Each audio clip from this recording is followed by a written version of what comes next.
Marhaban ya mujahid fisabilillah, marhaban wa sahlan, marhaban marhaban. Marhaban ya mujahid fisabilillah, marhaban wa sahlan, marhaban marhaban.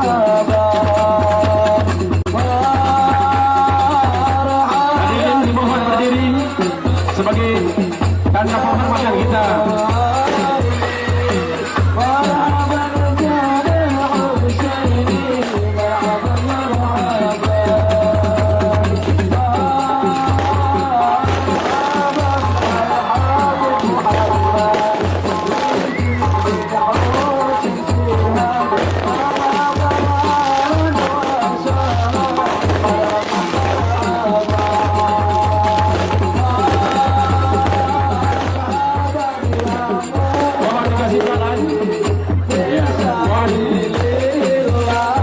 Diberikan jalan yang leluasa untuk para pimpinan Pengadilan Islam Pusat di Jakarta.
Assalamualaikum warahmatullahi wabarakatuh.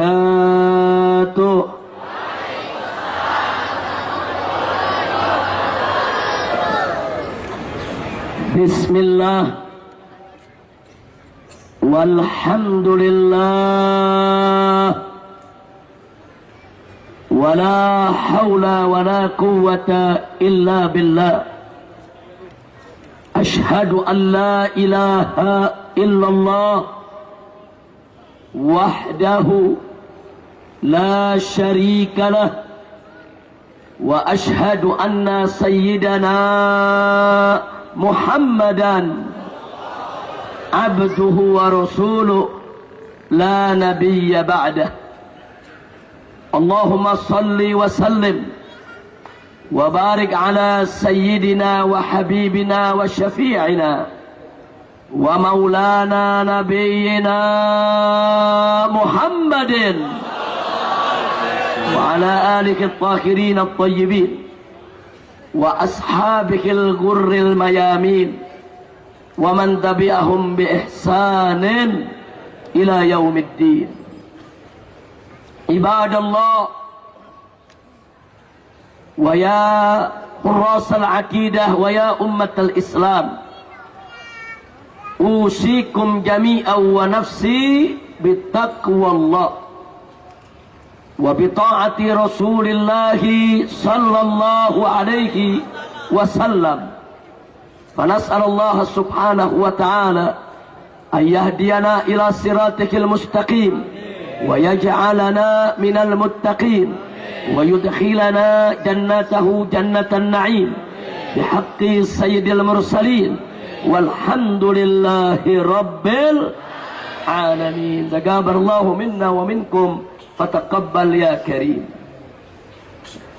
Kepada para alim ulama, para kiai, para habaib, para ajengan yang sama kita cintai dan sama kita muliakan, dan selalu kita doakan semoga para alim ulama kita senantiasa mendapatkan kekuatan istiqamah di jalan Allah, diberkahi setiap langkah perjuangan dakwahnya, diberikan kemenangan dari dunia hingga akhiratnya. Amin ya rabbal alamin. Selanjutnya salam penghormatan ini tidak lupa saya sampaikan kepada segenap aparatur pemerintah, sipil, TNI maupun Polri-nya, wabil khusus kepada Bapak Gubernur maupun yang mewakilinya, begitu juga Bapak Kapolda maupun yang mewakilinya.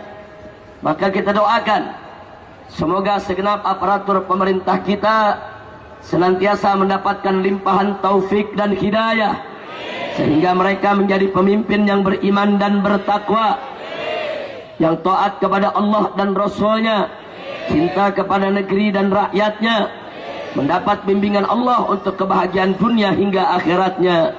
Amin ya rabbal alamin. Dan secara khusus salam penghormatan ini saya sampaikan kepada segenap panitia penyelenggara yang telah bekerja keras untuk mensukseskan tabligh akbar ini, dan begitu juga seluruh pihak yang telah ikut membantu melancarkan daripada acara ini. Kita doakan semoga semuanya mendapatkan balasan berlipat ganda dari Allah, dimudahkan segala urusannya, dilapangkan segala kesempitannya, diberkahi dunia dan akhiratnya.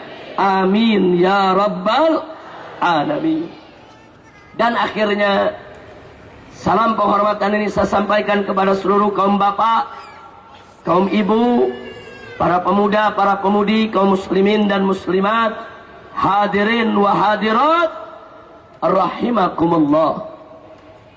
Kita sama berharap mudah-mudahan kumpulnya kita di tempat ini pada kesempatan malam hari ini menjadi penyebab turunnya rahmat dan barakah untuk kita semua yang hadir di sini, begitu juga untuk keluarga kita. Amin ya rabbal alamin. Bapak Ibu yang saya cintai, kalau kita membaca yang dituliskan oleh panitia melalui tabligh akbar ini, diharapkan mampu untuk mendorong kita dalam melaksanakan dakwah, kemudian melakukan hisbah dan menggelorakan jihad fi sabilillah. Tema yang ditulis sedemikian rupa mengingatkan saya kepada klasifikasi medan juang Islam. Saya ingin ingatkan Pak Bu ya, Islam ini punya medan juang, medan tempat umat Islam untuk berjuang. Medan juang Islam itu ada 3 medan. Ada berapa? 3. Yang pertama yang disebut medan dakwah. Yang kedua disebut medan hisbah. Yang ketiga disebut medan jihad.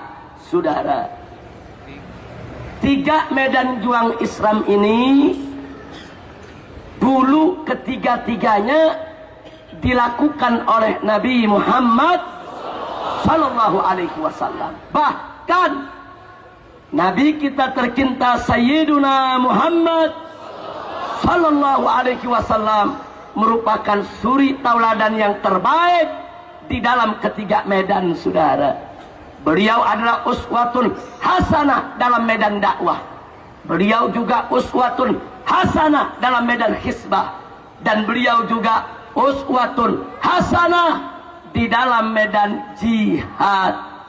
Jadi dulu Nabi nggak pernah mila-mila, nggak ada itu Nabi mila-mila, oh dakwah saja, oh jihad saja, oh hisbah saja. Tidak, tiga medan juang dilakukan, dilaksanakan oleh Nabi kita tercinta Sayyiduna Muhammad Sallallahu Alaihi Wasallam. Nah sekarang muncul pertanyaan Pak Bu ya, apa sih yang dimaksud dakwah dan apa sih bedanya dengan hisbah? Lalu apa pula yang dimaksud dengan jihad? Insya Allah malam ini kita akan bahas ketiga medan tersebut, saudara. Setuju? Setuju? Siap ngaji malam ini? Siap dengar pengajian malam ini? Mau tahu apa itu dakwah? Mau tahu apa itu hisbah? Mau tahu apa itu jihad? Takbir! Sallu ala nabi. Baik, saudara. Kita mulai satu persatu supaya jelas persoalannya. Kita mulai dari yang pertama. Yang pertama medan apa? Dakwah. Dakwah itu dari bahasa Arab. Da'a yad'u dakwatan. Artinya mengajak. Dakwah itu saudara maknanya mengajak. Yang namanya ngajak nggak boleh kasar. Yang namanya ngajak nggak boleh keras. Yang namanya ngajak nggak boleh garang. Yang namanya ngajak tidak boleh ganas. Yang namanya ngajak tidak boleh marah-marah. Yang namanya ngajak saudara harus lembut, santun, ramah, simpatik agar menarik. Namanya juga ngajak. Kira-kira jelas tidak? Jelas tidak? Itu yang disebut dakwah. Saya ulangi, dakwah itu tidak boleh kasar, tidak boleh keras, tapi dakwah itu mesti lembut, santun, ramah, simpatik agar menarik. Oleh karena itu saudara, tatkala dulu Nabi berdakwah, Nabi diingatkan oleh Allah. Apa kata Allah kepada Nabi? Allah menyatakan dalam Al-Quran, faqala ta'ala, walau kunta faddan ghalidhal qalbi lan faddu min hawlik. Hei Nabi, hei Rasul, hei Muhammad, jika engkau bersikap kasar, jika engkau bengis hati di dalam berdakwah, lan faddu min hawlik, niscaya orang di sekitarmu akan meninggalkanmu. Masyarakat bisa bubar, nggak ada yang mau dengar kau punya dakwah, saudara. Nabi dilarang oleh Allah, kalau berdakwah jangan kasar, jangan bengis, nanti umat bisa lari daripadamu. Subhanallah. Lalu bagaimana cara berdakwah? Allah berfirman dalam surat An-Nahl ayat 125, faqala ta'ala ud'u ila sabili rabbika bil hikmah wal mau'izatil hasanah wajadilhum billati hiya ahsan. Shadaqallahul azim. Luar biasa Pak, luar biasa Bu, indah. Allah katakan kepada Nabi, ud'u, ajaklah mereka, ila sabili rabbik, ke jalan Tuhanmu, hei Muhammad. Bagaimana cara mengajaknya? Bil hikmah. Apa arti bil hikmah? Bil ilmin nafi', dengan ilmu yang diamalkan, saudara. Jadi cara dakwah pakai ilmu yang diamalkan. Dengan kata lain, bil akhlakil karimah, bil qudwatis salihah. Dakwah dengan suri tauladan, dakwah dengan contoh yang baik, dakwah dengan ilmu yang diamalkan. Itu tuntunan Allah. Enggak sampai di situ. Wal mau'izatil hasanah, dan dengan nasihat-nasihat yang bagus. Wajadilhum billati hiya ahsan. Kalau terpaksa harus berdebat, ajak mereka berdebat tapi dengan cara yang terbaik. Subhanallah. Bapak Ibu perlu tahu, ayat ini diturunkan Allah untuk memberi petunjuk kepada Nabi bagaimana cara berdakwah kepada orang kafir.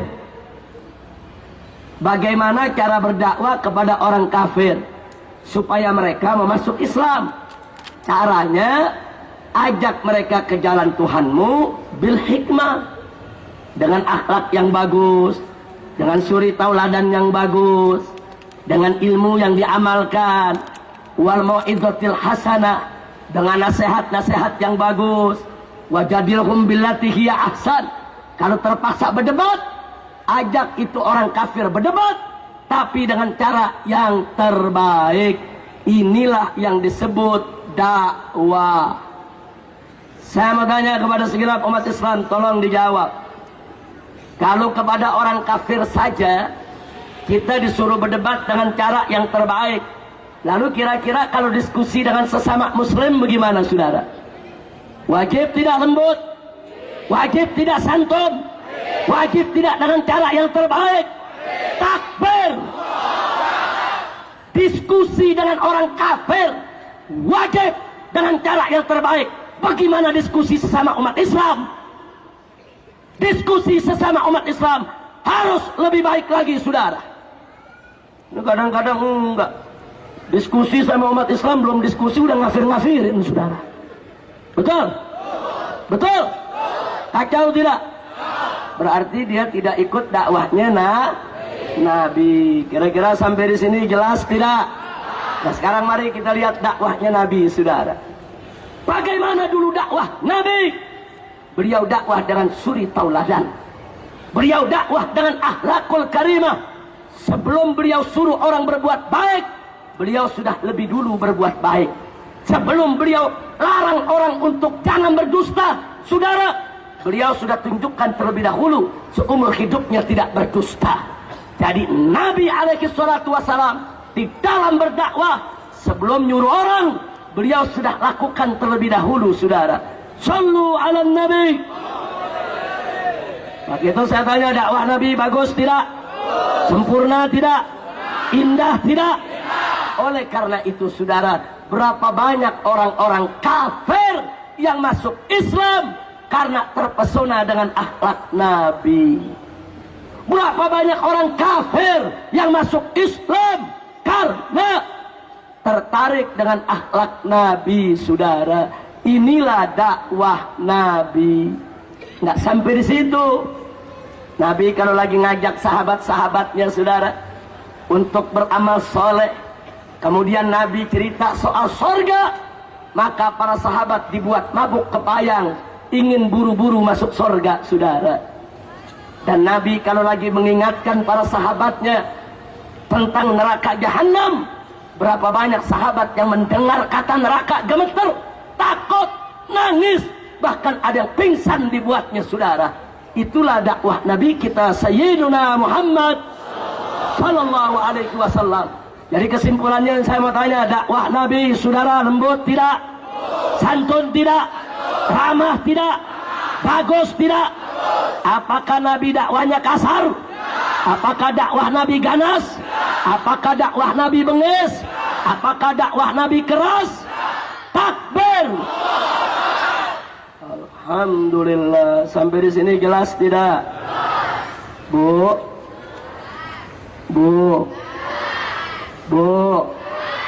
kumaha damang? Alhamdulillah sadayana damang. Kurang di rumah damang. Alhamdulillah. Mudah-mudahan semuanya baik, Bu, ya. Kira-kira yang saya sampaikan jelas tidak, Bu? Jadi saya mau tanya, Bu, yang namanya dakwah lembut tidak? Ramah tidak? Santun tidak?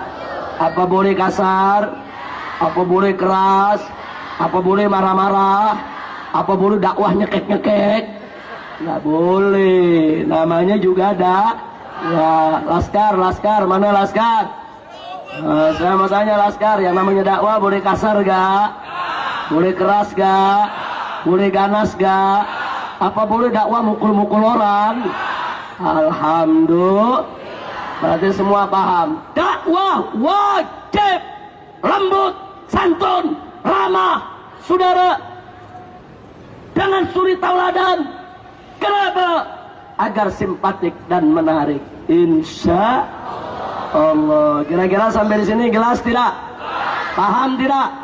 Lanjut. Sekarang yang kedua, saudara. Yang kedua adalah hisbah. Apa itu hisbah? Hisbah itu istilah fikih.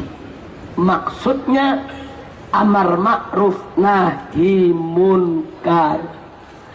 Jadi ibu bapak kalau baca kitab fikih, kalau ada disebut hisbah, maksudnya amar ma'ruf nahi munkar.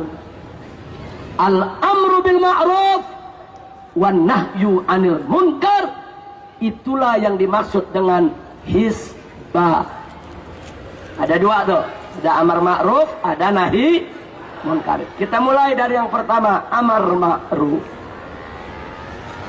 Amar ma'ruf dari kata amaro ya'muru amron, artinya perintah, artinya menyuruh.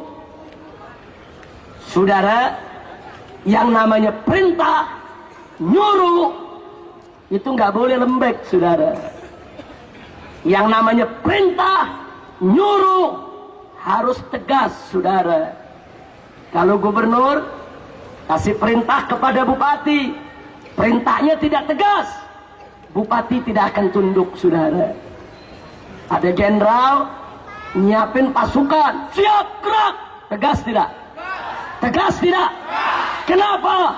Instruksi, perintah, menyuruh, memang harus tegas. Kira-kira kalau jenderal nyiapin pasukan, siap gerak, saya mau tanya, itu pasukan bubar gak? Bubar gak? Apa kata prajurit? Jenderal bencong. Betul? Jadi yang namanya instruksi lembek atau tegas? Yang namanya nyuruh lembek atau tegas? Yang namanya perintah lembek atau tegas? Harus tegas, saudara. Itu yang disebut amar ma'ruf. Saya berikan contoh perbedaannya. Kalau saya bicara begini, ibu, bapak, ayo kita sholat, itu namanya dakwah. Bapak, ibu, sholat yuk, itu namanya dakwah.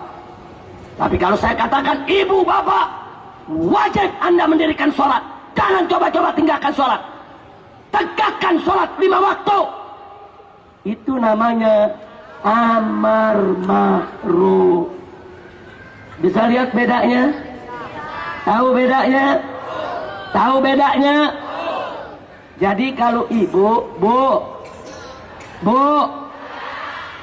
Nabi bersabda dalam satu hadis, kata Nabi, muru auladakum bis shalah wa hum abna'us saba.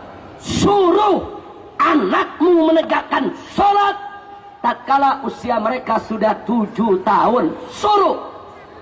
Kalau anak sudah usia 7 tahun, suruh dia salat. Suruh, perintahkan.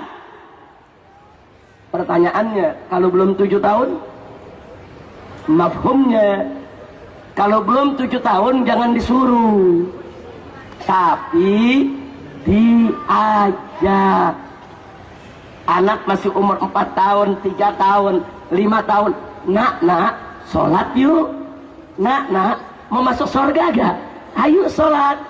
Nak, mau disayang Allah gak? Yuk sholat yuk. Itu namanya dakwah. Kenapa anak di bawah 7 tahun jangan disuruh? Karena anak di bawah 7 tahun otaknya belum siap terima perintah, saudara. Dia masih hanya meniru tingkah laku orang lain. Dia ingin dimanja, dia ingin diajak-ajak, saudara, bukan disuruh-suruh, saudara. Anak di bawah 7 tahun ajak sholat. Cara mengajak bisa dengan kata-kata, tapi ada yang lebih bagus daripada kata-kata, yaitu dengan suri tauladan. Anak di rumah masih kecil 5 tahun, 10 menit sebelum maghrib kita sudah matikan radio, matikan TV. Itu anak lihat tiap hari, saudara. Suami istri ambil wudhu, gelar itu segadah dia, saudara. Si anak lihat dengan dua mata kepalanya, saudara. Besok dia bakal tiru perbuatan ayah dan ibunya, saudara. Itu namanya dakwah. Kira-kira jelas tidak? Tapi begitu anak sudah 7 tahun, kata Nabi suruh dia sholat. Begitu sudah 7 tahun, hei nak, ini sebentar lagi azan maghrib. Segera kau ambil wudhu, ambil kau punya kain, berangkat ke musola, sholat. Itu namanya amar ma'ruf. Jadi amar ma'ruf mesti tegas, saudara, bukan lembek. Kalau kita bicara lembut, itu namanya dakwah. Nah, bagaimana amar ma'rufnya Nabi? Mari kita lihat dalam hadis yang diriwayatkan oleh Ibn Majah, saudara. Diceritakan kalau Nabi berceramah di hadapan para sahabat, Nabi sedang menjelaskan mana halal, mana haram, mana hak, mana batil, mana baik, mana buruk. Apa yang terjadi? Tatkala Nabi tegaskan kepada sahabat, sholat kalian, puasa kalian, dan seterusnya. Yang terjadi, saudara, kanan Nabi sallallahu alaihi wasallam. Dulu Nabi sallallahu alaihi wasallam tidak khotoban nas, kalau beliau ceramah di hadapan para sahabatnya, yang terjadi marra wajhu, muka Nabi merah. Wah marrat aina, kedua mata Nabi ikut merah. Wa ala sautuh, suara Nabi lantang, tinggi, keras. Wastadda ghadabuh, Nabi betul-betul kelihatan marah. Ka'annahu menjuru jaisen, saking marahnya Nabi. Nabi seperti komandan pasukan tempur, saudara. Masya Allah. Itu ceramahnya Nabi, saudara. Jadi kalau Nabi sudah ceramah depan sahabat, menjelaskan mana yang hak dan mana yang batil, menyuruh sahabat untuk berbuat baik, wajahnya merah, matanya merah, suaranya tinggi, lantang, keras. Sampai-sampai sahabat mengatakan, Nabi kelihatan marah betul, bagaikan komandan pasukan tempur, saudara. Itulah amar ma'rufnya Nabi, saudara. Nabi kalau lagi dakwah lembut, saudara. Orang diajak masuk Islam, santun, saudara. Sampai masuk ke lubuk yang paling dalam, orang dengar Nabi cerita sorga, mabuk kepayang, pengen buru-buru masuk sorga. Dengar Nabi cerita neraka, gemeter ketakutan, hampir pingsan mendengar neraka. Itu dakwah Nabi, saking lembutnya, masuk ke relung hati, saudara. Tapi kalau Nabi sudah amar ma'ruf, tegas, tidak pakai tedeng-aling-aling. Nabi arahkan sahabat, kalian harus begini, kalian harus begitu, kalian harus lakukan ini, kalian harus lakukan itu, kalian mesti sholat, kalian mesti puasa. Begitulah amar ma'ruf Nabi kita Sayyiduna Muhammad sallallahu alaihi wasallam. Berarti saya mau tanya, kalau begitu amar ma'ruf Nabi tegas tidak? Tegas tidak? Tegas tidak?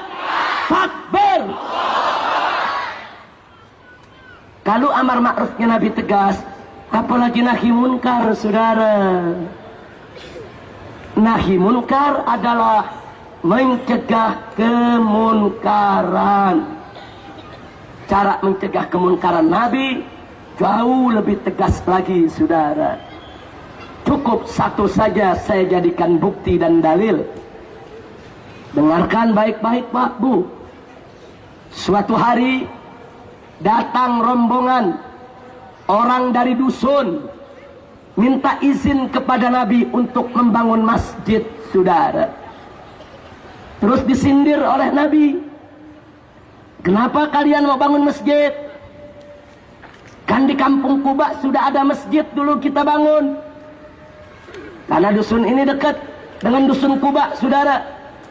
Apa jawab mereka? Ya Rasulullah, di kampung kami banyak orang tua, di kampung kami banyak pekerja keras, terlalu jauh kalau sholat berjamaah di masjid Kuba.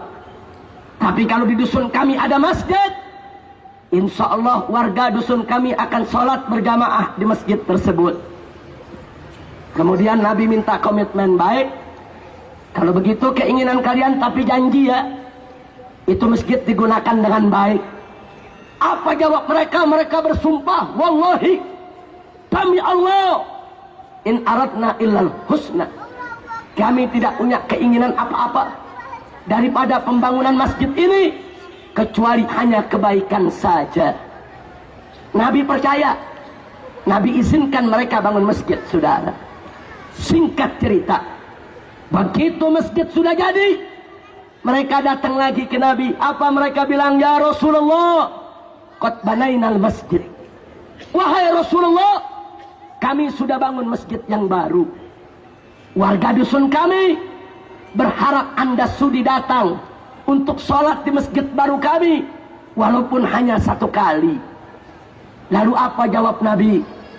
Kunna ala safarin. Sayang, kata Nabi, hari ini kami sudah siap mau musafir. Ada urusan di Tabuk. Tapi Nabi janji, in roja'na, kalau kami pulang selamat dari Tabuk, insya Allah kami akan datang ke kampung kalian. Subhanallah. Singkat cerita, saudara, masalah Tabuk selesai. Nabi pulang dari musafir. Kemudian Nabi ingat janjinya untuk sholat di masjid baru, saudara. Nabi kumpulkan sahabat, siap berangkat ke masjid baru. Belum sempat berangkat, Nabi kedatangan tamu agung utusan Allah. Siapa dia? Malaikat Jibril alaihis. Ada apa Jibril datang? Jibril membawa wahyu, saudara. Wahyu yang mana? Jibril membawa firman Allah kepada Nabi. Di mana Allah kasih tahu Nabi, walladzina ittakhadhu masjidan diraran wa kufran wa tafriqan bainal mu'minin. Hei Muhammad, hei Nabi, hei Rasul, itu orang-orang yang bangun masjid baru, mereka sudah menjadikan masjid sebagai tempat kerusakan, tempat kekufuran, tempat untuk memecah belah orang yang beriman. Kaget Nabi, saudara. Ternyata masjid itu dibangun oleh orang-orang munafikin. Mereka pura-pura sholat berjamaah. Ya, orang munafik sholat, tapi sholatnya males-malesan. Idza qamu ila shalah qamu kusala. Mereka pura-pura zikir di masjid. Ya, orang munafik juga zikir, tapi la yadhkurunallaha illa qalila. Mereka tidak berzikir kepada Allah kecuali sedikit, saudara. Ciri munafik. Ciri munafik. Salatnya malas, zikirnya dikit. Saudara. Lalu apa mereka lakukan di masjid? Usai salat kumpul, mereka ngadu domba sahabat Nabi. Mereka ngejelek-jelekin Nabi, saudara. Mereka pecah belah orang yang beriman. Nabi tidak tahu, tapi Allah Maha tahu. Allah kasih tahu nabinya, saudara. Makanya di ayat berikut Allah menyatakan kepada Nabi, la takum fihi abada. Hei Muhammad, kau nggak boleh datang ke masjid itu. Kau tidak boleh masuk. Kau tidak boleh sholat di dalamnya. Tidak boleh. Abadan, selamanya. Masya Allah. Saudara, bagaimana selanjutnya sikap Nabi? Beliau marah luar biasa. Bapak Ibu yang tercinta, Nabi kalau diludahi mukanya oleh orang kafir, beliau maklumi, beliau tidak peduli. Nabi dilemparin pasir sama orang kafir, Nabi nggak balas, saudara. Kenapa? Nabi anggap itu masalah pribadi. Nabi tidak mau terpancing marah karena hawa nafsu, saudara. Tapi kali ini persatuan umat mau dipecah belah. Masjid disalahgunakan, bukan untuk ibadah, tapi untuk memecah belah umat. Nabi marah. Marah karena Allah. Nabi kumpulkan sahabat. Nabi umumkan, aku tidak boleh ke masjid tersebut. Allah sudah larang. Tapi sekarang juga kata Nabi, idhabu ila hadal masjidil zalimi ahlu. Kalian hai sahabat, segera berangkat datangi itu masjid yang pengurusnya sudah berbuat zalim. Dia salah gunakan itu masjid. Dia gunakan untuk pecah belah umat. Sampai di sana kata Nabi, fahdimu, rubuhkan itu masjid. wahriku dan bakar itu masjid. Masya Allah, Nabi yang suruh, saudara. Nabi suruh rubuhkan, Nabi suruh bakar. Sahabat menjawab, sami'na wa ata'na. Kami dengar dan kami taat ya Rasulullah. Kemudian mereka berangkat. Sampai di masjid sana, orang di dalam masjid dikeluarkan semua. Setelah kosong, masjid itu dirubuhkan dan dibakar rata dengan tanah, saudara. Begitu saya mau tanya, nahi munkarnya Nabi tegas tidak? Tegas tidak? Tegas tidak? Saya mau tanya, Pak, Bu ya, ada masjid dipakai sholat, digunain juga buat merusak umat. Nabi bakar. Nabi bakar. Nah saya mau tanya kepada yang hadir, tolong jawab yang kompak. Masjid dipakai buat ngadu domba umat, itu namanya merusak. Betul? Betul? Lalu pabrik minuman keras bagaimana? Merusak tidak? Merusak tidak? Jawab yang kompak, merusak tidak? Sarang judi, sarang pornografi, sarang aliran sesat, sarang dongdot, merusak tidak? Pertanyaan saya berikutnya, andai kata di zaman Nabi di kota Madinah dulu ada orang nekat bikin sarang dongdot, kira-kira diapain sama Nabi, saudara? Jawab yang kompak. Diapakan oleh Nabi? Dari mana Anda yakin dibakar, saudara? Masjid saja dipakai maksiat dibakar sama Nabi, apalagi sarang maksiat. Betul? Betul? Jadi kalau di zaman Nabi ada yang nekat bikin sarang dongdot, diapakan oleh Nabi?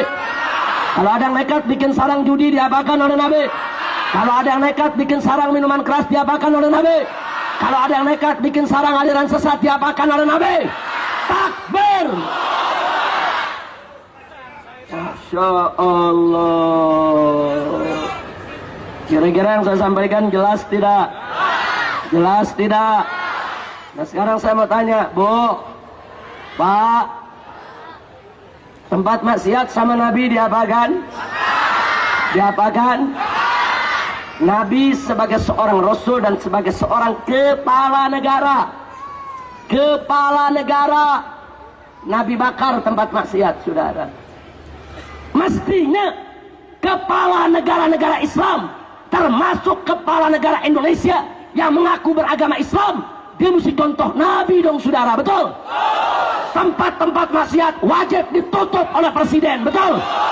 Kalau mereka melawan, bakar oleh pemerintah, saudara. Takbir! Takbir! Mestinya pemerintah tutup pabrik minuman keras. Betul? Tutup sarang pelacuran. Betul? Tutup sarang judi. Betul? Tutup sarang aliran sesat. Betul? Karena itu yang dicontohkan oleh Nabi. Betul? Oh, lalu bagaimana kalau sarang judinya melawan, kalau sarang pelacurannya melawan? Pemerintah turunkan tentara, turunkan polisi, bakar semua tempat maksiat yang ada. Takbir! Saya mau tanya, kalau pemerintah bakar tempat maksiat, dukung tidak? Kalau tentara dan polisi diturunkan, pemerintah bakar tempat maksiat yang bandel, dukung tidak? Setuju tidak? Rela tidak? Takbir! Cuma yang jadi persoalan, bagaimana kalau aparatnya justru terima setoran dari tempat maksiat? Atau tidak? Atau tidak?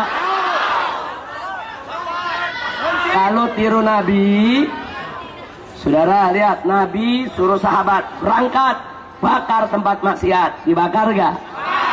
Berarti nabinya bagus tidak? Sahabatnya bagus tidak? Indah tidak? Begitu juga mestinya presiden suruh polisi sama tentara tutup tempat maksiat. Betul? Kalau ngelawan, presiden ngomong aja bakar. Betul? Betul? Saya tanya, kalau pemerintah bakar tempat maksiat, setuju tidak? Ini yang dibakar rumah orang miskin. Yeay. Penggusuran, penggusuran. Di mana-mana rakyat digusur. Saya mau tanya, yang mesti digusur rakyat atau tempat maksiat? Yang mesti digusur rakyat atau tempat maksiat? Takbir. Ya Allah, kira-kira jelas gak? Nah, yang jadi masalah justru akhirnya oknum pejabat berkolaborasi dengan tempat maksiat. Ini yang jadi masalah. Tempat maksiat merajalela, pemerintah yang berkewajiban nutup nggak nutup, betul?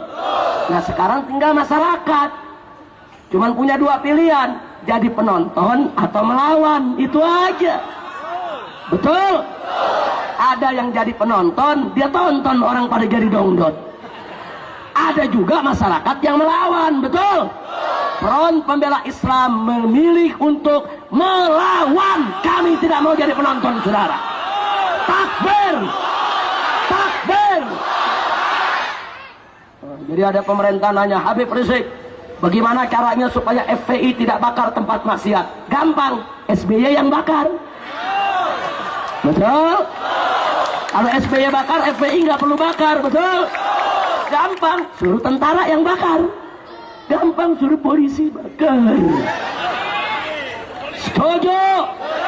Takbir. Nah kalau tentara nggak kerja, polisi nggak kerja, pemerintah nggak mau tahu. Ini sarang dongdot makin merajalela, meresahkan warga, sampai-sampai anak-anak warga ketularan, betul? Betul? Terus masyarakat bagaimana? Apa disuruh nonton? Apa masyarakat disuruh lihat aja? Nggak bisa, saudara. Kami di Front Pembela Islam punya prinsip. Kalau pemerintah tidak mau tutup, kalau tentara polisi tidak mau tutup, kami tetap ikut prosedur. Kami minta baik-baik. Setahun, 2 tahun, 3 tahun, nggak apa-apa kami menunggu, saudara. Tapi kalau sudah kami berusaha, semua pintu mentok, mampet, kan 4 tuh, saudara. Nah kalau udah 4, apakan? Apakan? Takbir. Lu ngomong bakar cuma depan Habib doang lu. Kalau depan Habib, bakar. Begitu Habib ditangkap, bukan saya Pak, bukan saya. Kacau anak muda dah. Kadang-kadang Habib ditangkap, anak muda ngumpet di bawah pohon pisang. Apa dia bilang, alhamdulillah untung Habib doang yang ditangkap. Mudah-mudahan orang Bandung nggak ada yang begitu, amin. Amin. Amin.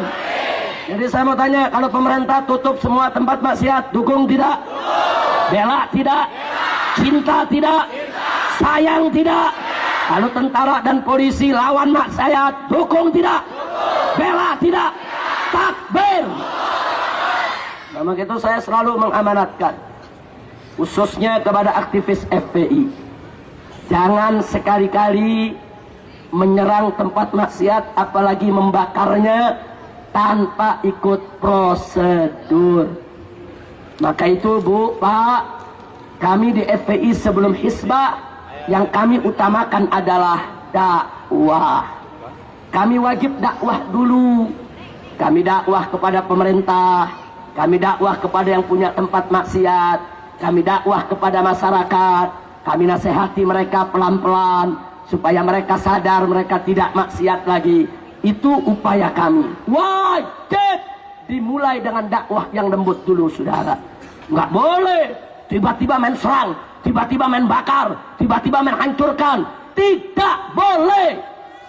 Maka itu saya nyatakan di sini, kalau ada posko-posko Front Pembela Islam yang suka main serbu, main serang, main hantam, main bakar tanpa prosedur, kami akan bubarkan poskonya, saudara. Nggak boleh. Di Front Pembela Islam ada prosedur. Kasih tahu dulu polseknya, kasih tahu dulu polresnya, kasih tahu dulu kapoldanya, kasih tahu dulu gubernurnya, kasih tahu dulu aparat yang berwenangnya, saudara.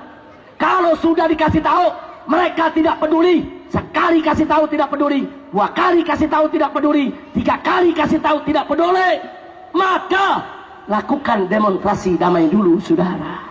Ajak mereka dialog. Oh, mungkin selama ini kita tulis surat, hurufnya kecil-kecil, pejabat nggak baca. Jadi kita perlu demo, bawa spanduk, hurufnya gede-gede, biar matanya pada melek. Betul? Mungkin selama ini kita dialog dengan pejabat, suara kita terlalu pelan, kupingnya pada budak. Kita perlu demo, bawa toat besar, biar tongeknya baik, saudara. Betul? Kalau kita demo, saudara. Nah, kalau semua upaya sudah gagal, kembalikan kepada masyarakat, saudara. FPI tidak segan-segan untuk bantu masyarakat. Kalau masyarakat kami datang, masyarakat lapor kepada kami, FPI di wilayah kami ada tempat maksiat. Baik, kami lakukan investigasi dulu, kami lakukan dakwah dulu, kami lakukan prosedur dulu. Setahun 2 tahun kami layani, saudara. Tapi kalau semua jalan sudah buntu, kami kumpulkan masyarakat, kami kasih laporan. Upaya kita gagal, upaya kita buntu. Pejabat sudah tidak mau tahu. Karena itu kami dari FPI kembalikan ke masyarakat. Terserah masyarakat maunya apa. Kalau masyarakat bilang, oh kalau gitu kita mau bakar saja, FPI ikut bantuin ngebakar, sudah. Takbir! Takbir! Kira-kira jelas tidak? Jelas tidak? Jadi kalau main tubruk boleh tidak? Main hantam boleh tidak? Main bakar boleh tidak? Sebelum hisbah utamakan dakwah. Kira-kira jelas? Paham? Alhamdulillah. Baik, saya mau tanya, Bu, di zaman Nabi ada masjid, dipakai buat sholat, diselipin maksiat, diapakan sama Nabi? Diapakan sama Nabi? Jadi kalau masjid dipakai maksiat, dibakar, bagaimana pabrik minuman keras? Sarang judi, sarang narkoba, sarang ganja, sarang dongdot. Pak, ada masjid di zaman Nabi, dipakai buat sholat, diselipin maksiat, diapain sama Nabi? Lalu pabrik minuman keras, sarang judi, sarang narkoba, sarang pornografi, sarang aliran sesat. Takbir!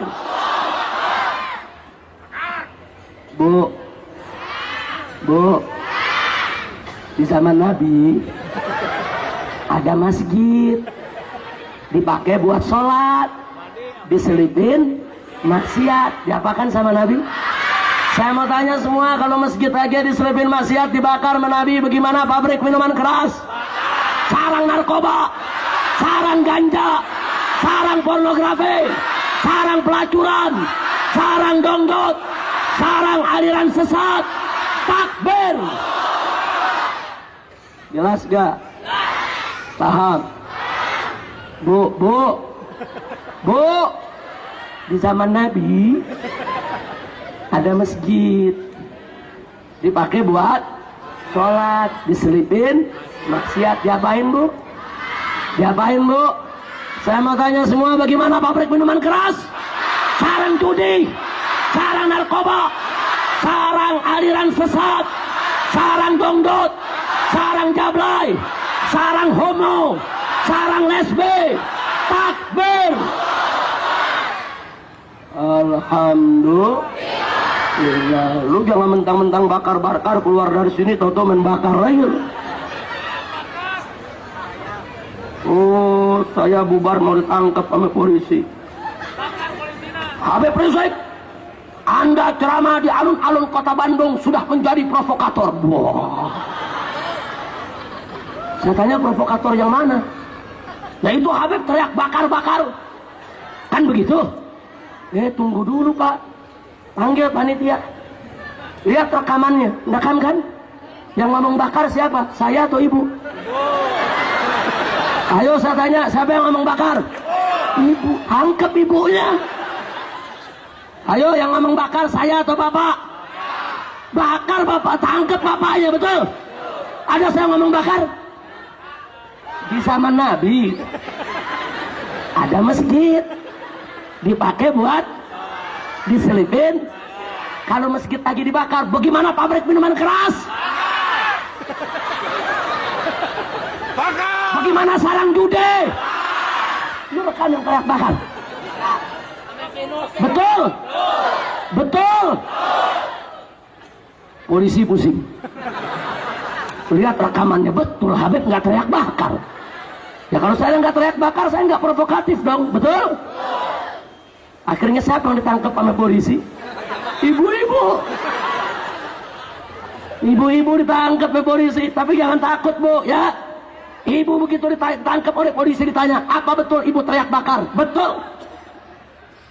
Betul saya teriak bakar. Apa yang mau dibakar? Singkong. Ubi, betul.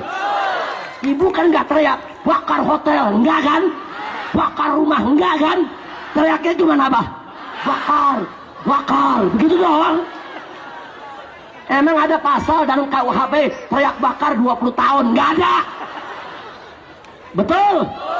Betul? Polisi pusing, ibu bebas juga. Alhamdulillah. Itu namanya duet yang baik di antara kita. Nah, jadi jangan saya teriak bakar. Kalau saya teriak bakar keluar ditangkap urusannya. Urusannya nggak pulang ke Jakarta, pulang ke Polda, saudara.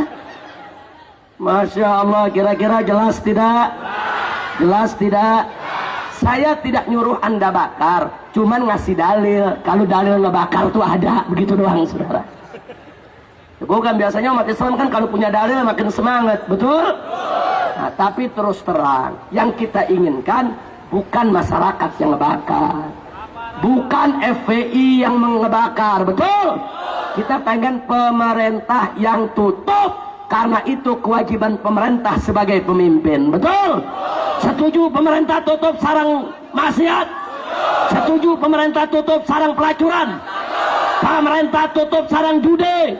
Pemerintah tutup sarang aliran sesat? Sarang homo? Sarang gay? Takbir! Alhamdulillah. Nah, maka itu mari kita dorong. Pokoknya anda di mana saja dorong pemerintah. Dorong presiden di pusat, dorong gubernur di daerah, dorong bupati, dorong tentara, dorong polisi supaya menutup semua tempat maksiat agar Indonesia menjadi baldatun thayyibatun wa rabbun ghafur. Insya Allah. Sampai di sini jelas tidak? Saya ulangi, medan juang ada berapa? Yang pertama apa? Dakwah harus lembut. Yang kedua apa? Hisbah harus tegas. Yang ketiga apa? Jihad. Sekarang kita masuk ke jihad, saudara. Bicara tentang jihad, Pak, Bu, pengertian jihad tidak lain dan tidak bukan adalah perang di jalan Allah untuk meninggikan kalimat Allah dalam rangka mencari ridha Allah. Jadi arti jihad itu al-qitalu fi sabilillah li'i'la'i kalimatillah ibtigha'a mardhatillah. Itu pengertian jihad. Nah, saya mau tanya sama jamaah, jawab yang keempat. Yang namanya jihad dalam arti perang di jalan Allah, ada yang lembut gak? Emang ada perang lembut? Ada, menkitik-kitikan. Yang namanya perang pasti keras. Dalam perang ada darah tertumpah. Dalam perang ada harta benda musnah. Dalam perang ada nyawa yang melayang, saudara. Nabi dulu perang di medan Badar, di medan Uhud. Beliau terluka, saudara. Beliau jatuh dari kuda perangnya, saudara. Bahkan sampai beliau punya kening pecah. Beliau punya pundak sobek, saudara. Dan beliau punya gigi geraham, saudara, rontok akibat perang. Nabi berdarah, Nabi terluka. Kalau begitu saya mau tanya, perang itu keras tidak? Keras tidak? Takbir! Makanya Allah berfirman dalam Al-Quran soal perang, saudara. Apa kata Allah? Ya ayuhan nabi, jahidil kuffara wal munafiqin waghluz alaihim. Sadaqallahul azim. Apa kata Allah, Pak, Bu? Allah menyatakan, ya ayuhan nabi, hei nabi, jahidil kuffar, perangi orang-orang kafir, wal munafiqin, dan orang-orang munafik, waghluz alaihim, dan kerasi mereka, perlakukan mereka dengan keras. Allah yang suruh keras, saudara. Waktu dakwah Allah nggak kasih keras.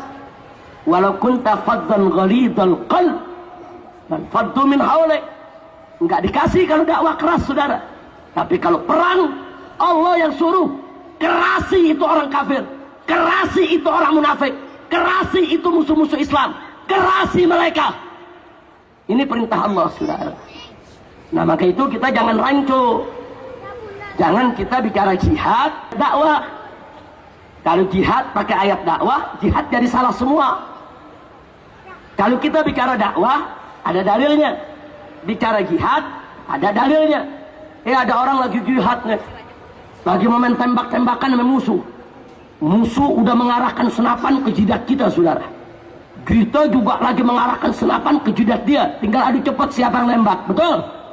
Ada teman bisikin, apa? Ud'u ila sabili rabbika bil hikmah. Jangan nembak, ajak dengan hikmah. Kira-kira apa yang terjadi?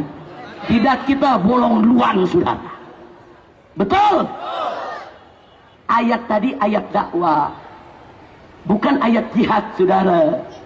Dakwah memang wajib lembut, jihad wajib keras, saudara. Itu perbedaan dakwah dengan jihad. Kira-kira jelas tidak? Jelas tidak? Tapi jangan lupa, jihad dalam Islam ada adabnya, etikanya. Di antaranya apa? Satu, tidak boleh membunuh anak-anak, saudara. Haram kalau ada mujahid yang membunuh anak-anak, saudara. Dua, tidak boleh membunuh perempuan, kecuali kalau perempuan itu membawa senjata untuk bunuh kita. Perempuan warga sipil biasa haram diganggu, dibunuh, saudara. Apalagi mengatasnamakan jihad. Nggak sampai di situ. Kalau kita perang kepada orang kafir, serbu perkampungan mereka, sampai Allah dan Nabi larang rumah ibadah mereka jangan diratakan. Dilarang. Agamawan-agamawan mereka tidak boleh kita ganggu. Subhanallah. Saya tanya, berarti jihad dalam Islam ada syarat tidak? Ada akhlak tidak? Apa boleh jihad sembarangan? Takbir. Saya mau cerita malam ini suatu fakta. Mau dengar cerita? Mau dengar fakta sejarah? Betul? Baik, saudara. Ada seorang sahabat Nabi bernama Khubayb ibn Adi radhiyallahu anhu. Beliau tertangkap di tangan orang kafir, dibawa ke kota Mekah, dimasukkan penjara, diumumkan ke seluruh kota bahwa besok Khubayb ibn Adi akan dibawa ke lapangan, akan dibunuh secara perlahan, saudara. Khubayb ibn Adi dipenjara dalam satu ruangan di rumah pemuka, yaitu seorang tokoh Arab, saudara. Singkat cerita, besok paginya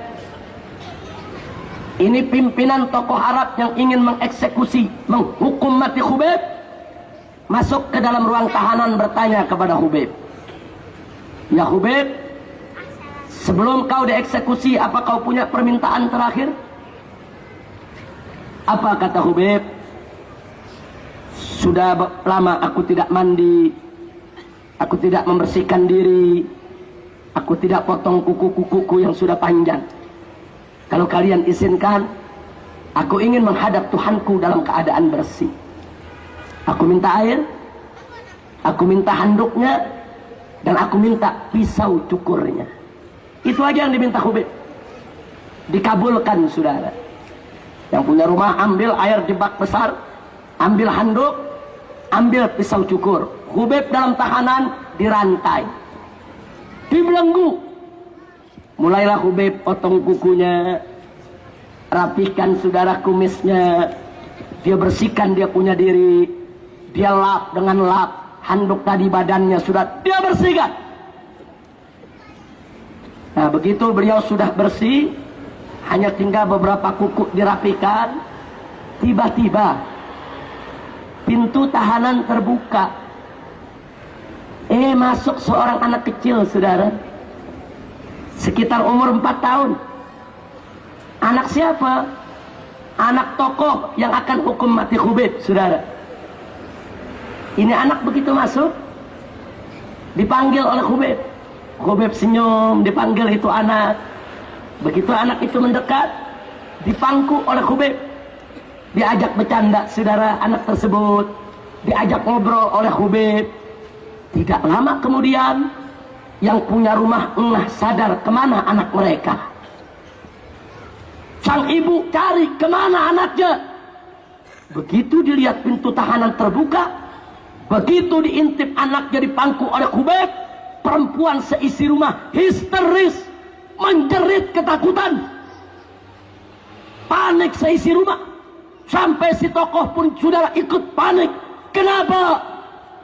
Sebab yang ada di benak mereka, Khubeb akan menyendera si anak saudara.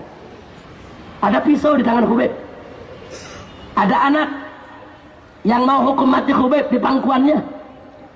Dengan mudah Khubeb bisa menjadikan anak saudara untuk penebusan kebebasannya. Khubeb bisa pegang itu anak dengan pisau cukur, diancam, kau lepaskan rantaiku, kau siapkan kudanya, kau siapkan perbekalan, jangan ada yang mengikuti. Nanti kalau aku sudah jalan jauh, anak ini akan aku tinggalkan di jalan, silakan kalian ambil, aku mau kembali ke Madinah. Kira-kira kalau Khubeb mau begitu bisa tidak? Bisa tidak? Itu yang ada di benak orang kafir saudara. Bahkan lebih dari itu, dia takut anak itu dibunuh oleh Khubeb. Begitu Khubeb mendengar saudara kepanikan tadi, perempuan menjerit, si anak ini ketakutan, menjerit, nangis, masuk dalam pelukan Khubeb saudara. Akhirnya apa yang dilakukan Khubeb? Khubeb mengatakan kepada tuan rumah, stop kepanikan kalian, stop, jangan kalian menakut-nakuti anak ini. Semua berhenti saudara. Aku tahu apa yang kalian pikirkan. Apa kalian pikir aku akan menyendera anak ini? Apa kalian pikir aku akan bunuh anak ini? Wallahi, kata Khubeb, demi Allah, aku lebih rela mati kalian bunuh daripada aku menakut-nakuti anak kecil yang tidak berdosa. Subhanallah. Ini di detik-detik kematiannya, Khubeb lebih suka dihukum mati, lebih suka dihukum mati oleh orang kafir daripada menakut-nakuti anak kecil saudara. Saya tanya, akhlak Khubeb indah tidak? Tinggi tidak? Mulia tidak? Bagus tidak? Takbir. Itu jihad dalam Islam saudara. Dalam keadaan terpaksa, tetap Khubeb nggak mau nyakitin anak kecil. Kata Khubeb, kalian tenang. Itu anak ditenangkan oleh Khubeb.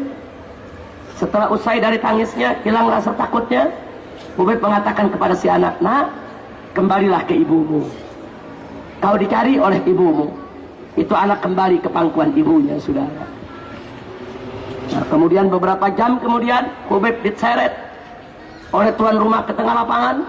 Ribuan orang kafir Quraisy siap untuk menontonnya, dan Khubeb dibunuh secara perlahan saudara. Dipotong bagian tubuhnya, dicambuki, dikuliti, dibeset sedikit demi sedikit dia punya badannya saudara, sampai akhirnya Khubeb menghembuskan nafasnya yang terakhir. Takbir. Masya Allah. Maka itu saya mau tanya, jihad dalam Islam berat tidak? Berat tidak? Orang bilang, Habib, kalau jihad nggak boleh bunuh anak-anak, nggak boleh bunuh perempuan, nggak boleh begini, nggak boleh begitu. Jihad berat tuh. Ya memang berat. Yang bilang jihad itu tidak berat siapa? Kalau jihad boleh sembarangan ngebunuh, sembarangan ngebunuh, itu bukan jihad namanya saudara. Jadi jihad itu ada akhlak, jihad itu ada aturan saudara. Nggak boleh bunuh anak-anak, nggak boleh bunuh perempuan, nggak boleh bunuh warga sipil saudara. Orang yang nggak ikut bertempur. Nggak ada dulu sahabat Nabi saudara perang kemudian membunuh warga sipil, tidak. Fight gentleman saudara, petempur lawan petempur saudara, tentara lawan tentara, penyerang lawan penyerang. Tidak boleh mengganggu mereka yang tidak terlibat saudara. Nah itu saya mau tanya, kalau begitu jihad jantan tidak? Berani tidak? Bagus tidak? Takbir. Alhamdulillah. Bu, kira-kira jelas tidak jihad bu? Nah, jadi jihad nggak sembarangan saudara. Ini zaman sekarang ada orang ngaku jihad, Bom ditaruh di masjid. Dari mana jihad? Meledakin diri dalam masjid, bukan mati syahid, mati sangit. Betul? Betul? Jangan saudara, kalau mau perang ada medannya. Hei anak-anak muda, kalian mau perang, ayo. FPI membuka posko jihad saudara. Anda mau perang kemana? Ke Palestina, ke Afghanistan, ke Irak, ke Syria, ke Moro, ke Thailand Selatan, ke Myanmar. Jangan kita berbuat konyol. Mau perang, mau di tengah kota dibom. Yang mati Asep, Udin. Orang kan mestinya yang mati orang kafir, betul? Yang mati tentara kafir, betul? Yang mati siapa? Asep sama Udin. Kesian bener si Asep. Udah 3 bulan gaji nggak keluar, kena bom lagi. Ya Allah, kira-kira jelas tidak? Jelas tidak? Nah begitu saya mau tanya umat Islam, siap jihad? Siap jihad? Takbir! Nah baik saudara, bicara tentang jihad, saya punya pengumuman. Mau dengar pengumuman? Saudara-saudara kita di Myanmar, suku bangsa Rohingya beragama Islam. Sudah 20 tahun terakhir ini mereka dibantai. Mereka diusir dari negeri mereka, dibunuh, perempuannya diperkosa, anak kecilnya disembelih. Dan banyak yang melarikan diri saudara jadi pengungsi. Dari 4 juta muslim di Myanmar, saat ini tersisa hanya tinggal 700.000. Kami dari Front Pembela Islam sejak tahun lalu sudah meminta kepada tokoh-tokoh muslim Rohingya untuk mendeklarasikan jihad. Sebab di Thailand Selatan, mujahidin angkat senjata perang melawan tentara-tentara Thailand yang beragama Buddha, saudara. Perang, fight. Tentara muslim lawan tentara kafir. Apa hikmahnya? Orang-orang Buddha satu negeri tidak berani ganggu umat Islam, saudara. Karena mereka tahu ini umat Islam lawannya tentara. Makanya warga sipil nggak berani ganggu umat Islam, saudara. Makanya kalau ada umat Islam jalan-jalan ke ibu kota Bangkok, saudara, ibu kota Bangkok yang ada di Thailand, nggak berani orang Buddha mengganggu umat Islam. Karena mereka tahu di selatan sana umat Islam angkat senjata. Coba-coba mereka ganggu umat Islam, berarti mereka nantang perang dengan umat Islam, saudara. Jadi umat Islam di sana hanya berhadapan dengan tentara, tidak berhadapan dengan warga sipil, saudara. Begitu juga Moro di Filipina Selatan, angkat senjata, dia lawan tentara-tentara Kristen dari Filipina, saudara. Perang, saling hantam. Apa hikmahnya? Orang-orang Kristen satu Filipina nggak berani ganggu umat Islam, saudara. Kalau umat Islam jalan-jalan di ibu kota Manila, saudara, nggak berani orang Kristen ganggu umat Islam. Karena dia tahu umat Islam di selatan angkat senjata lawan tentara, saudara. Bagus tidak? Bagus tidak? Lalu bagaimana dengan Rohingya? Mereka tidak melawan, saudara. Pertama mereka dibantai oleh tentara, mereka nggak melawan. Perempuan mereka diperkosa, mereka tidak melawan. Mereka dibunuh, mereka tidak melawan. Akhirnya sekarang warga Buddha satu negeri ikut-ikutan membakar kampung-kampung orang Islam, saudara. Biksu-biksu gundul turun, ribuan yang turun, dia bakar kampung umat Islam, dia bakar masjid kita, saudara, dia bunuh saudara-saudara kita. Biadab. Makanya dari tahun lalu kami sudah sampaikan, kalian harus angkat senjata, kalian harus perang. Kalau kalian lawan, itu biksu nggak berani untuk ganggu kalian. Jangankan biksu, tentara sekalipun mikir 1000 kali mau lawan kalian. Setahun yang lalu mereka masih belum memberikan jawaban, tapi setiap hari terus mereka dibunuh, terus mereka dibunuh. Sebulan yang lalu mereka datang lagi ke Jakarta. Mereka datang ke Front Pembela Islam. Kita diskusikan, saudara. Kami katakan, Bagaimana kami mau bantu kalian kalau kaliannya sendiri tidak angkat senjata di sana? Kalian angkat senjata, lakukan perlawanan, mujahidin dari seluruh dunia akan masuk ke Myanmar. Kita akan lawan tentara Myanmar. Kita akan habisi biksu-biksu ekstrem yang membantai umat Islam, saudara. Takbir. Akhirnya alhamdulillah, sebulan yang lalu mereka menyatakan siap untuk jihad, saudara. Dan saat ini kami sudah mendapatkan kabar bahwa ada 1000 pemuda yang ada di perbatasan antara Bangladesh dengan Myanmar. Mereka sudah siap untuk jihad fisabilillah. Jadi sekarang kami sedang siapkan. Saya tidak sembunyi-sembunyi. FPI bukan organisasi yang suka sembunyi-sembunyi. Sudah banyak sumbangan diberikan untuk Myanmar, untuk beli obat, untuk beli makanan, untuk beli pakaian. Tapi kami dari Front Pembela Islam kali ini mengumpulkan dana dari umat Islam untuk beli senjata. Kami sudah bertekad, kita harus kumpulkan uang, beli senjata, berikan kepada saudara-saudara kita di Myanmar untuk mereka angkat senjata lawan orang-orang kafir untuk bela agama, saudara. Takbir, takbir, takbir. Saya ditegur Habib Rizik. Habib Rizik kalau beli senjata nanti di Indonesia ditangkap. Saya jawab, yang mau beli di Indonesia siapa? Saya mau beli di luar negeri, di Indonesia senjatanya karatan. Udah mahal karatan, baru dipakai murnya copot. Kita beli di luar, saudara, dengan harga yang sangat murah. Di mana ada medan perang, di situ ada pasar senjata, saudara. Kalau saya beli di luar, pemerintah nggak bisa tangkap saya. Saya nggak bikin pelanggaran di Indonesia. Betul? Betul? Kita sudah bentuk tim yang nawar senjata, tim yang nerima senjata, tim untuk mengumpulkan dananya, saudara. Kita sudah hitung semua. Untuk 1000 mujahid, kami membutuhkan $1 juta US, kurang lebih 10 miliar. Dan kemarin di Jakarta, dalam 2 hari kita tabligh, kita sudah mendapatkan 200 juta rupiah, saudara. Dan kami yakin, kalau setiap mimbar, setiap tempat, setiap masjid, kita buka galang dana untuk jihad di Myanmar sampai Ramadan besok, insya Allah 10 miliar kita akan bisa dapat, saudara. Takbir. Dengan 10 miliar kita bisa bela saudara-saudara kita yang dizalimi. Dengan 10 miliar itu satu orang sudah lengkap senjatanya, saudara. Mau beli senjata apa? Mau beli senjata apa? AK-47, AK-46, AK-56, saudara.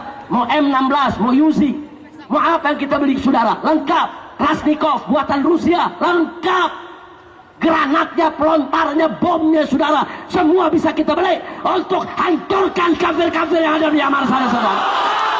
Takbir, takbir. Maka itu kita lihat Ramadan ini akan kita kumpulkan, insya Allah bulan Syawal. Kalau di Myanmar terus umat Islam dibantai, saudara, mudah-mudahan saudara-saudara kita sudah bisa meletuskan pelurunya untuk jihad di jalan Allah. Kalau itu sudah dilakukan, maka baru kita buka posko-posko pendaftaran jihad, saudara. Siapa yang mau jihad ke sana, akan kita kirim dari berbagai daerah untuk membela saudara muslim yang ada di Myanmar. Siap jihad? Siap perang? Siap bela Islam? Siap bela saudara kita?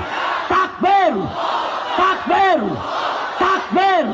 Siap bunuh tentara kafir di Myanmar? Siap bunuh biksu ekstrem di Myanmar? Takbir! Makanya kalau saya lagi ceramah ini ada intel-intel, rekam. Saya mau beli senjata, nggak ada urusan. Tidak ada urusan dengan presiden. Tidak ada urusan dengan pemimpin yang ada di negeri ini. Kalau presiden tidak mau bantu Myanmar, kalau presiden tidak mau turunkan tentara ke Myanmar, kami umat Islam yang akan berangkat sendiri untuk perang di sana. Betul? Takbir! Takbir! Siap berangkat jihad? Takbir! Alhamdulillah. Maka itu, saudara, kali ini alhamdulillah, dana-dana yang terkumpul bukan hanya dari Indonesia, tapi dari Malaysia dan dari beberapa negara, saudara. Seluruh yang sudah terkumpul totalnya adalah $300.000 US, saudara. Artinya dari target 10 miliar 3 miliar sudah dimiliki oleh para mujahidin. Insya Allah sisa yang 7 miliar lagi Allah akan mudahkan memperolehnya, saudara. Kira-kira kalau malam ini saya ajak semua untuk nyumbang buat perang di Myanmar, siap tidak? Buat jihad di Myanmar, siap tidak? Takbir! Takbir! Nah, baik saudara, sebelum nanti kita kumpulkan dana itu, saya ingin menjelaskan, inilah yang dilakukan oleh Front Pembela Islam. Kita berupaya untuk dakwah dengan kelembutan, kita berusaha untuk hisbah dengan ketegasan, dan kami juga bisa untuk jihad dengan kekerasan terhadap musuh-musuh Islam, saudara. Maka itu saya mau tanya sekali lagi, siap jihad tidak? Siap jihad tidak? Ini jangan mau jihad ke Myanmar, beli bomnya di Bandung, akhirnya ketahuan Densus ditembak. Betul? Betul? Jangan kasih celah alasan kepada Densus 88 buat nembak kita, betul? Tahu gak Densus 88? Tahu Densus 88? Salep 88, obat kurap. Betul? Jangan Densus pikir umat Islam takut sama Densus 88, betul? Saya mau tanya, umat Islam dengan Densus 88 takut tidak? Takut tidak? Takbir! Maka itu kita ingatkan kepada Densus 88, Anda ingin kejar teroris silakan, Anda ingin tangkap teroris silakan. Kami umat Islam juga anti teroris, betul? Tapi cara Anda menangkap jangan sembarangan main tembak orang, betul? Kalau belum apa-apa udah ditangkap, belum ditangkap udah ditembak. Kalau udah ditembak, yang mati tidak bisa bela diri, betul? Dari mana kita tahu dia teroris? Dari mana kita tahu dia penjahat? Dari mana kita tahu dia salah? Belum diadili sudah ditembak, betul? Ini main bunuh orang biadab tidak? Main sembarangan tembak orang biadab tidak? Takbir! Maka itu saya minta umat Islam, saudara, kalau Densus sembarangan nangkep orang, kalau Densus seenaknya main tembak orang, saudara, saya minta umat Islam, kalau besok Anda tidak punya salah, Anda tidak tahu apa-apa, diserang Densus, lawan sampai tetes darah terakhir, saudara. Takbir! Takbir! Jangan Densus, jangan sombong, saudara. Dia pikir dengan dia punya senjata, dia punya kewenangan, mau seenaknya bunuh orang, saudara. Tangkap dulu, adili. Kalau memang mereka teroris, silakan hukum mati mereka, betul? Kalau memang mereka bersalah, telah membunuh orang banyak tanpa hak, silakan hukum mati mereka. Nggak boleh menserbu tembak, menserbu bom, saudara. Anda pikir ini negara koboi? Ya Allah, siap lawan Densus? Takbir!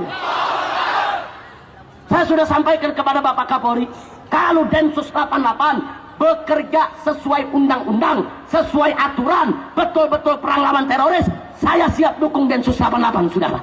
Tapi kalau Densus 88 seenaknya membunuh anak-anak muda orang Islam, seenaknya menangkap, saudara, orang tidak salah ditangkap, orang tidak salah ditembak, kita minta kepada Kapolri, bubarkan Densus 88, saudara. Takbir! Setuju Densus 88 dibubarkan? Setuju dibubarkan? Saya mau tanya umat Islam, kalau Densus 88 makin zalim, makin biadab, makin seenaknya bunuhin umat Islam, tanpa ada argumentasi yang benar, tanpa pengadilan, siap lawan? Siap lawan? Takbir! Ini Densus belum dilawan umat, saudara. Jadi enak dia mau ngebunuhin orang seenaknya, hati-hati. Saya bisa kasih perbandingan, Pak, Bu, dulu di zaman Soeharto ada Petrus penembakan misterius, betul? Tapi ingat, dulu di zaman Soeharto, kalau narapidana pulang pergi keluar masuk penjara, saudara, badan bertato, meresahkan masyarakat, itu diculik oleh penembak misterius, dibunuh, mayatnya dibuang, saudara, dikarungin, betul? Betul? Tapi coba lihat beritanya, begitu dikarungin, pagi ditemui oleh masyarakat. Wartawan tanya masyarakat, saudara, bagaimana pendapat Anda? Ini ada orang mati macam ini. Apa masyarakat bilang? Syukurin biar dia mati. Syukurin biar dia mati. Kenapa begitu? Dia penjahat, dia bikin susah masyarakat, dia bikin kami resah, kami bersyukur dia mati. Lihat, saudara. Tapi kalau sekarang enggak. Ada orang habis ditembak Densus, saudara, habis ditembak mati. Masyarakat ditanya, bagaimana menurut Anda itu yang ditembak? Oh, dia orang baik, dia imam sholat di masjid, dia guru TPA, dia ngajar anak-anak saya. Nggak ada masyarakat bilang dia penjahat, dia bajingan, betul? Berarti biadab mana, Petrus atau Densus? Biadab mana, Petrus atau Densus? Petrus yang dibunuh betul-betul penjahat, saudara, yang meresahkan masyarakat. Tapi Densus yang dia bunuh banyak yang salah tembak. Insya Allah. Enggak, kita nggak terima. Kata dari FPI nggak terima, saudara. Bukan kita mau dukung teroris, kita anti terorisme. Kita dukung kepolisian untuk perang lawan terorisme. Betul? Saya mau tanya, Islam teroris bukan? Teroris Islam bukan? Siap lawan teroris? Siap tangkap teroris? Takbir! Jadi biar Densus tahu, kita umat Islam juga anti terorisme. Tapi walaupun orang dituduh teroris, nggak boleh seenaknya dibunuh tanpa pengadilan, saudara. Kalau Densus tidak mampu menangkap hidup-hidup, bubarkan saja Densus. Kami tidak butuh Densus pengikut, saudara. Takbir. Begitu saya mau tanya, kalau Densus makin merajalela, makin menggila, umat Islam makin banyak yang dibunuhi, umat Islam Bandung siap lawan Densus? Siap lawan Densus? Takbir. Memang itu kita udah sampaikan. Bahkan Majelis Ulama Indonesia, Muhammadiyah, NU juga sudah meminta kepada pemerintah agar Densus dibubarkan, saudara. Kenapa? Karena memang Densus menjadi semena-mena, sewenang-wenang. Sebetulnya kita senang kalau kita punya kesatuan polisi untuk melawan teroris. Sebetulnya kita senang kalau terorisme itu diperangi. Tapi perangnya ada adab, perangnya ada cara, perangnya ada aturan. Kita negara hukum, negara undang-undang. Nggak boleh main tembak, main bunuh orang sembarangan. Betul? Betul? Takbir! Alhamdulillah. Kira-kira yang saya sampaikan malam ini jelas tidak? Paham semuanya? Paham semuanya? Jadi kalau begitu, kalau FPI berdakwah dengan lembut, setuju? Hizbah dengan tegas, setuju? Jihad dengan keras, setuju? Takbir!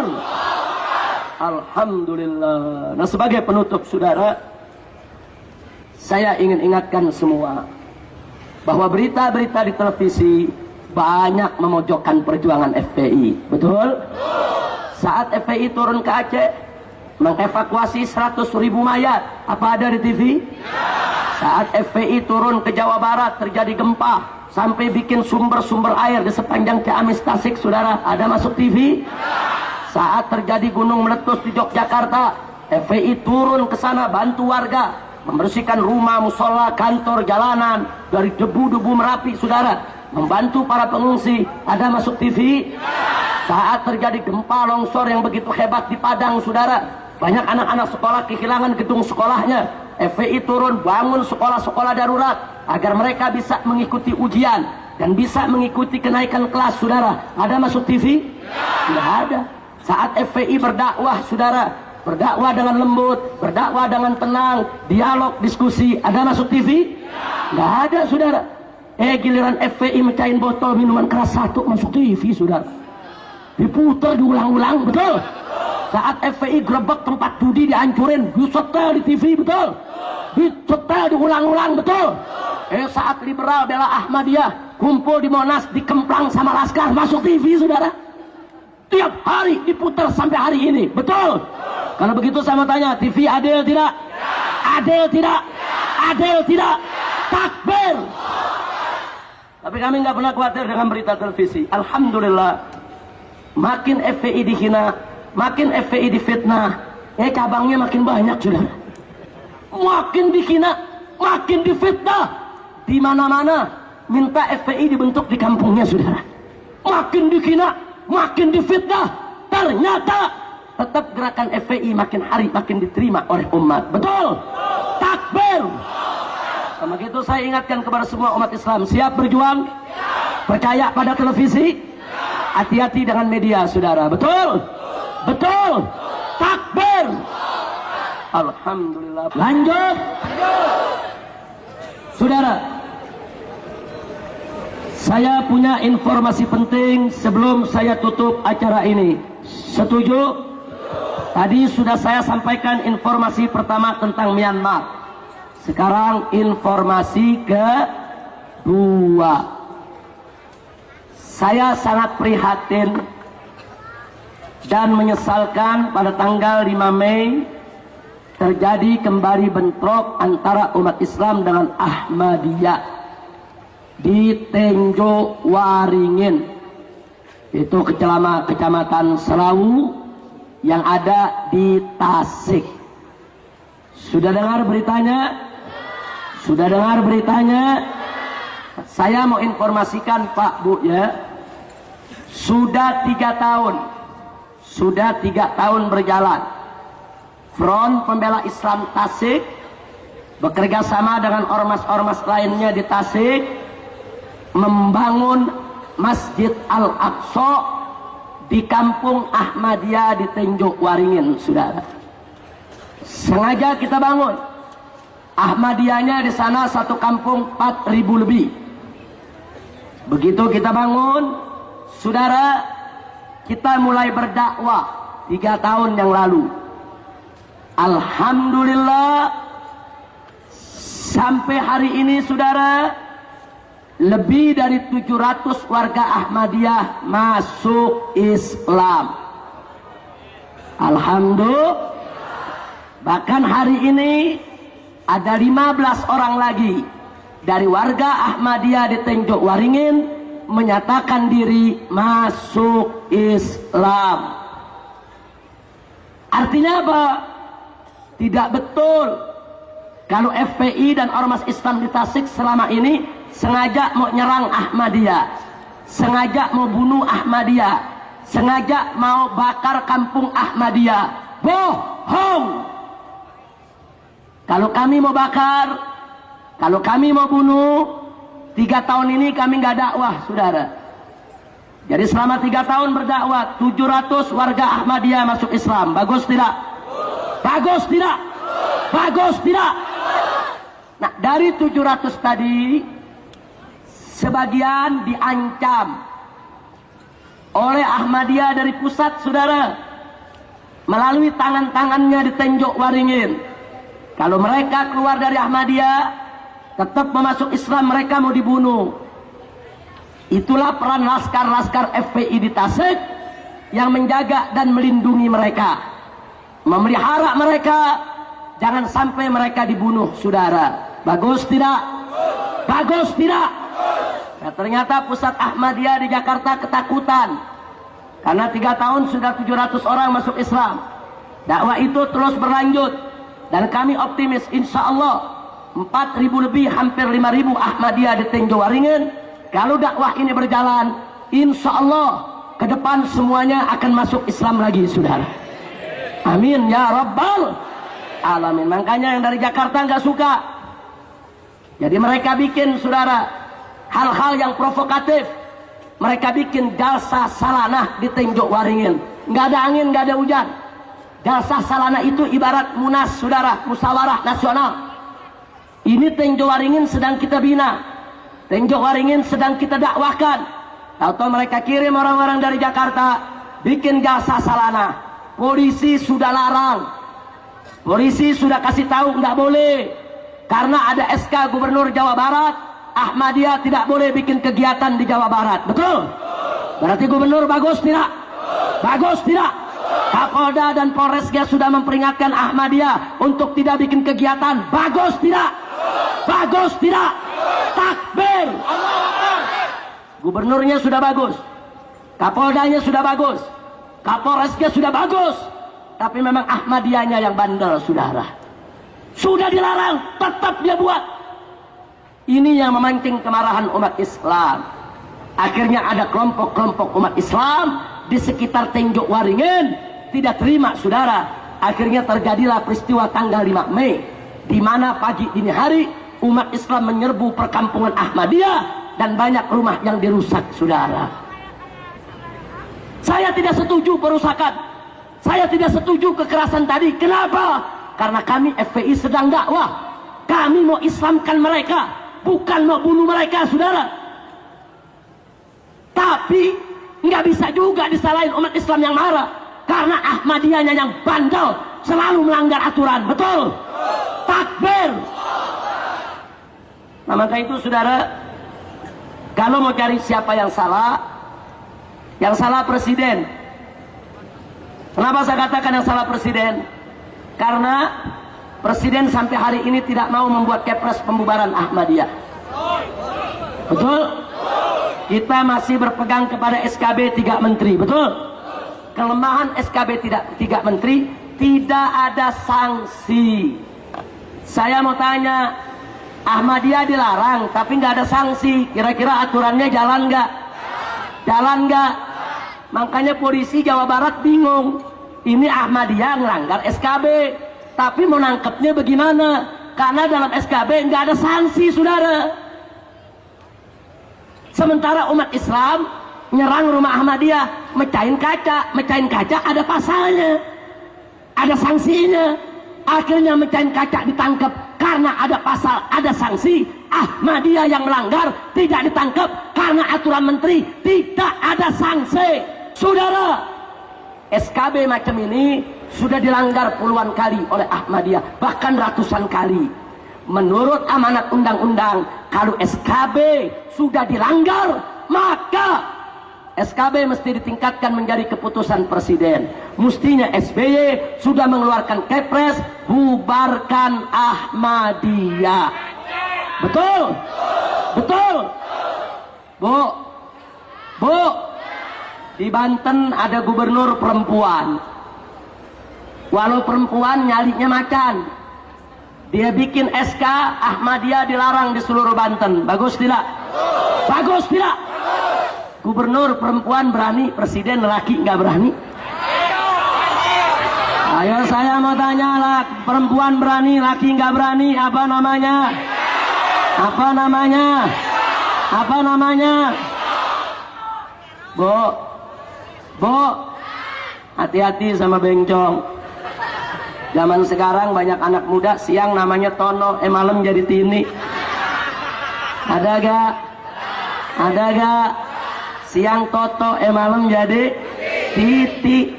Innalillahi wa inna ilaihi rajiun. Jadi kalau ibu mau tanya siapa yang salah di Tenjok Waringin, bukan gubernur, bukan Polda, bukan umat Islam, bukan warga, bukan saudara. Yang salah adalah presiden, karena presiden tidak berani untuk membubarkan Ahmadiyah. Betul? Betul? Makanya kita doakan kepada Allah agar presiden dapat taufik dan hidayah, supaya presiden jadi laki-laki jantan, supaya segera mengeluarkan kepres pembubaran Ahmadiyah, agar presiden menutup jabatan terakhirnya dengan husnul khatimah, dengan membubarkan Ahmadiyah selamanya dari bumi Nusantara. Amin ya rabbal alamin. Kalau presiden bubarkan Ahmadiyah, setuju tidak? Dukung tidak? Bela tidak? Takbir. Nah, karena itu ke depan saya ingin mengajak umat Islam. Mau diajak? Betul? Tolong. Saat ini kami sedang berdakwah supaya Ahmadiyah masuk ke dalam ajaran Islam lagi. Setuju tidak? Dukung tidak? Nah, sementara kami berdakwah, tolong jangan melakukan tindakan kekerasan. Jangan bunuh mereka, jangan bakar rumah mereka, jangan hancurkan kampung mereka. Bantu kami untuk dakwah agar mereka masuk Islam lagi. Setuju tidak? Setuju tidak? Siap jaga ketenangan, siap jaga kedamaian, siap tidak nyerbu Ahmadiyah. Takbir. Kecuali kalau Ahmadiyah yang serbu kita, saudara. Kalau Ahmadiyah coba-coba serbu kita, menggunakan senjata untuk bunuh kita, hei umat Islam, angkat senjatamu, habisi mereka, saudara. Takbir. Takbir. Siap perang lawan Ahmadiyah. Takbir. Tapi saya mau tanya, saat ini kita perang dulu atau dakwah? Perang dulu atau dakwah? Siap dakwah? Kita dakwah, saudara. Jadi di banyak tempat, di Cianjur, di Kuningan, di Sukabumi, di mana-mana Ahmadiyah banyak masuk Islam, saudara. Bahkan sekretaris daerah Sukabumi itu Ahmadiyah. Ahmadiyah. Kemudian ketika saya diundang untuk ceramah di Sukabumi, saya tegur semua ulama-ulama Sukabumi. Ada apa kalian ulama-ulama dipimpin oleh Ahmadiyah? Ahmadiyah tidak boleh menjadi pemimpin umat. Dia kafir, harus diturunkan. Kecuali kalau dia masuk Islam, saudara. Alhamdulillah sebulan kemudian dia masuk Islam, saudara. Dan sekarang dia jadi wali kota di Sukabumi. Tetap kita kontrol. Saya tidak mau dia masuk Islam hanya karena politik. Saya tidak mau dia masuk Islam hanya karena pura-pura. Saya tidak mau dia masuk Islam hanya karena untuk jadi wali kota, saudara. Sekarang kita sudah minta kepada MUI Sukabumi, FPI Sukabumi untuk mengontrol wali kota Sukabumi yang sebelumnya Ahmadiyah sudah masuk ke dalam ajaran Islam harus dibina, jangan sampai jadi Ahmadiyah lagi. Betul? Betul? Siap dakwah? Siap dakwah? Takbir. Nah, jadi saya minta umat Islam tolong kasih tahu. Di sini ada ketua FPI Jawa Barat. Saya minta dikasih tahu seluruh posko-posko FPI jangan melakukan tindakan kekerasan. Jangan melakukan penyerangan terhadap kampung-kampung Ahmadiyah, tapi lakukan dakwah, ajak mereka masuk Islam. Setuju? Setuju? Siap tenang? Siap jaga kedamaian? Siap kondusif? Siap Jawa Barat aman? Takbir! Alhamdulillah. Nah, itu yang bisa saya sampaikan. Dari saya cukup sekian. Terima kasih atas segala perhatian. Mohon maaf atas segala kekurangan. Hadani Allah wa iyyakum ila siratal mustaqim. Wassalamualaikum warahmatullahi wabarakatuh.